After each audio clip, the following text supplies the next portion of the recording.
पाठ 5 प्राकृतिक आपदा। पाठ परिचय। इस एकांकी में प्राकृतिक आपदा जैसे भूकंप, सुनामी, बाढ़, सूखा और चक्रवात आदि के बारे में महत्वपूर्ण जानकारी प्रस्तुत की गई है। जरा सोचें, जहां अक्सर भूकंप आता है, वहां के लोग कैसे घर बनाते होंगे? क्यों? जीवन मूल्य। पर्यावरण को संरक्षित कर प्राकृतिक आपदा से रक्षा की जा सकती है। पात्र: केशव, सानिया, शिक्षक। दृश्य: कक्षा में शिक्षक और विद्यार्थी। सानिया: सर, मैंने अखबार में पढ़ा कि कल दिल्ली में 3.5 रिक्टर स्केल का भूकंप आया था। ये रिक्टर स्केल क्या है सर? हाँ, तुम ठीक कह रही हो। कल दिल्ली में भूकंप आया था, मगर इसकी तीव्रता कम थी। रिक्टर स्केल भूकंप की तीव्रता नापने के लिए इस्तेमाल किया जाता है। भूकंप की तीव्रता रिक्टर स्केल पर अधिक होने से भारी विनाश हो सकता है तथा इमारतें भी गिर सकती हैं। 1993 में महाराष्ट्र तथा 2001 के गुजरात के भूकंप में भी काफी नुकसान हुआ था। मगर ये भूकंप क्यों आता है सर? धरती की सतह एक दूसरे से जुड़ी हुई कई प्लेट से बनी है। ये प्लेट्स निरंतर गति करती रहती हैं तथा जब कभी ये एक दूसरे से टकराती हैं या एक प्लेट दूसरी के नीचे फिसलती है तो कंपन होता है, जिसके कारण पृथ्वी की सतह पर भूकंप आता है। पृथ्वी की सतह तो समुद्र के नीचे भी है, तो क्या समुद्र में भी भूकंप आता है सर? हाँ, समुद्र में भी भूकंप आता है। समुद्री भूकंप के कारण समुद्र में बहुत ऊंची लहरें उत्पन्न होती हैं, जो तट की तरफ तेजी से आती हैं तथा अपनी ऊंचाई एवं वेग के कारण जान माल को भारी नुकसान पहुंचाती हैं। ऐसी समुद्री भूकंप से उत्पन्न लहरों को हम सुनामी लहरें कहते हैं। सर, वही सुनामी लहरें जिन्होंने सन 2004 में भारत, इंडोनेशिया, श्रीलंका तथा थाईलैंड में भारी तबाही मचाई थी? बिल्कुल सही। ये सुनामी लहरें जापान में तो काफी आती हैं, मगर सुनामी चेतावनी तंत्र के कारण पहले से ही इसकी सूचना मिल जाती है तथा नुकसान कम होता है। भारत के पास 2004 में यह तंत्र विकसित न होने के कारण सुनामी की सूचना नहीं मिली, जिस कारण दक्षिण भारत विशेषकर तमिलनाडु में कई जाने गई, कई लोग लापता हो गए तथा करोड़ों का नुकसान हुआ। सोचो बच्चों, कितना डरावना लगता होगा जब पानी कई मीटर उछलता हुआ अपनी हदों को पार करता है। मैंने तो सुना है कि कई बार भूकंप के कारण नदी पर बने बांध टूट जाते हैं तथा बाढ़ आ जाती है। क्या किसी और कारण से भी बाढ़ आती है?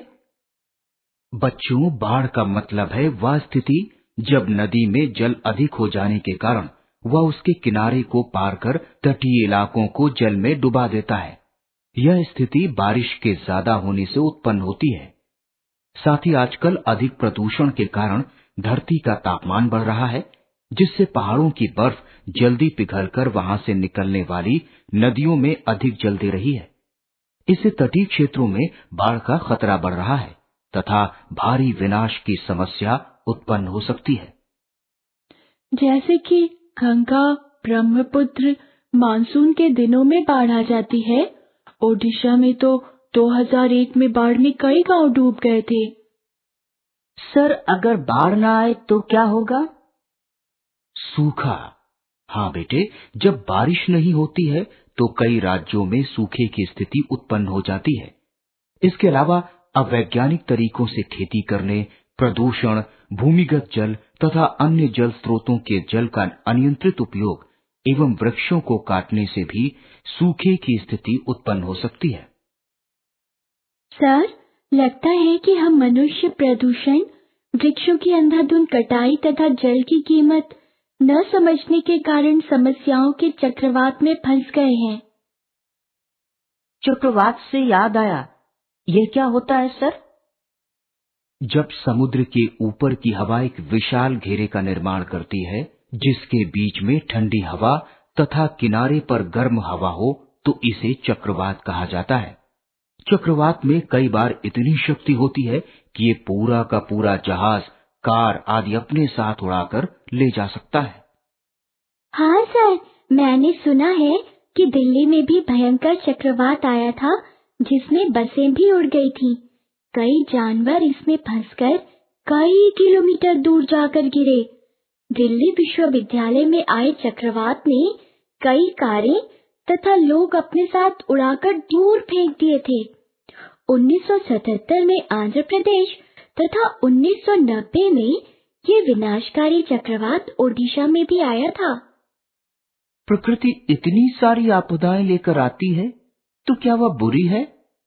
बिल्कुल नहीं केशव, हम मानव तो प्रकृति की ही देन है, पर मानव अपने लाभ के लिए लगातार प्रकृति पर काबू पाकर आगे बढ़ने की कोशिश कर रहा है।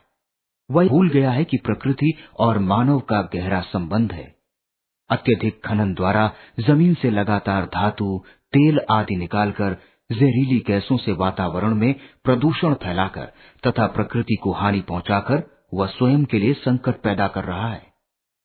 इसका सजीव प्रमाण है धरती का बढ़ता तापमान तथा तेजी से गायब होती हमारी वन तथा पशु संपदा।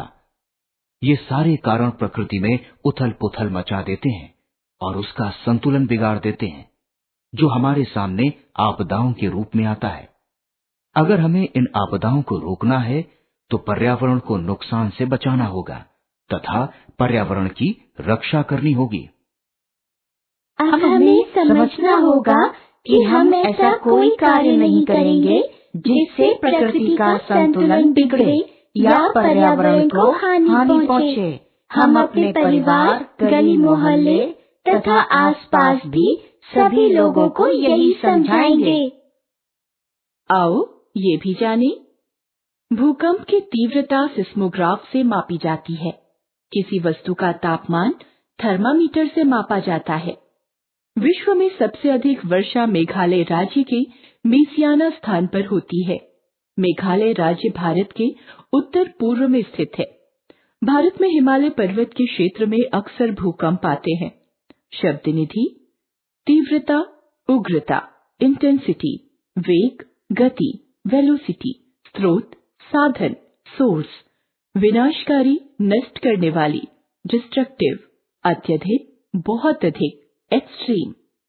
श्रुत लेखन या उच्चारण अभ्यास: प्रदूषण, अवैज्ञानिक, चक्रवात, विनाशकारी, विश्वविद्यालय, भयंकर, संपदा, अत्यधिक, संतुलन, पर्यावरण, प्रमाण, प्रकृति,